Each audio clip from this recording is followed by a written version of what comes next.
Bill joining us now for some analysis of the South. Craig Crawford, the politics blogger, of course, at craigcrawford.com, and the author of The Politics of Life, and a friend of the program for many decades now. Good to talk to you, sir. You bet. All right, so Newt Gingrich has finally left the podium in Atlanta after his filibuster. His speech only ended it was about a 30-minute speech for a guy who won one state and finished third or fourth in at least 7 tonight. Analyze the South, particularly why it was not better, say, in Tennessee for Newt Gingrich. Well, that's the same run-on sentence he started in 1994, I think.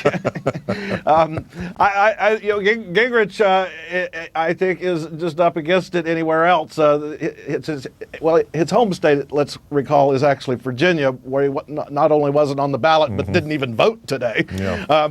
But at least he won this, and it's enough for him to keep going and scarfing up delegates. I mean, what's important about tonight to me, other than Ohio, is what we now already know, I believe, if these projections are right, is that Romney, when you look at the very conservative voters and evangelical voters in the Deep South, going back to South Carolina, he just cannot get the dog food to the dogs. And their strategy has been to starve the dogs by driving the conservatives out of the race, and it's just not happening. And where that matters, Keith, going forward, 67% of the delegates have not been picked yet after tonight, even.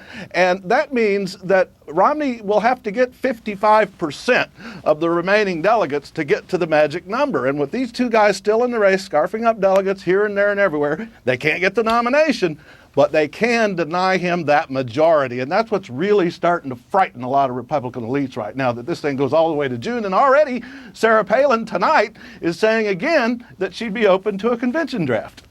Well, she's saying that tonight because the premiere of Game Change on HBO is Saturday night. And she wants to say it before people stop remembering how to spell her last name, which may be the result of Saturday night. But in containing what you said there is an implication, and I think to some degree we didn't hear him come out and say this, but we knew that Newt Gingrich would probably bail out if for some reason he lost Georgia, which he did not. He won it handily. He's going to win it handily. But what happens to him going forward? Is this man, Sheldon Adelson, the financier of the casinos in Vegas, going to continue to pour money in here just to keep him in the race, even though, as we suggested earlier in running the scoreboard for Newt, everything else tonight is going to be third, fourth, or, did not play coach's decision?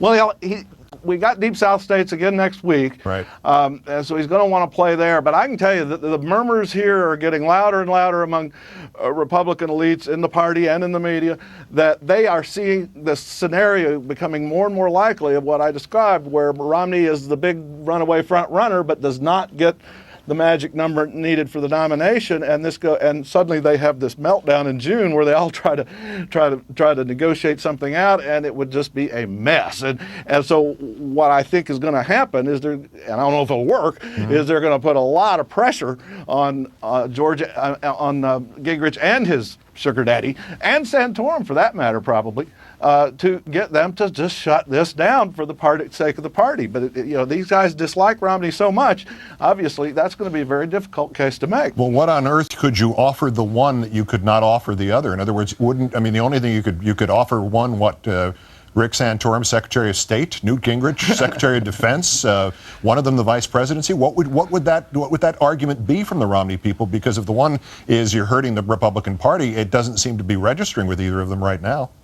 Well, I think what I see happening, the Romney people are actually talking up this scenario, interestingly enough, of them not getting the majority and trying to scare a lot of elected officials and congressional leaders and media folks on the conservative Republican side for them to start putting the pressure on the pincer movement on Santorum and Gingrich to get out. I think they know they don't have any kind of relations with those guys to make any kind of deals at this point.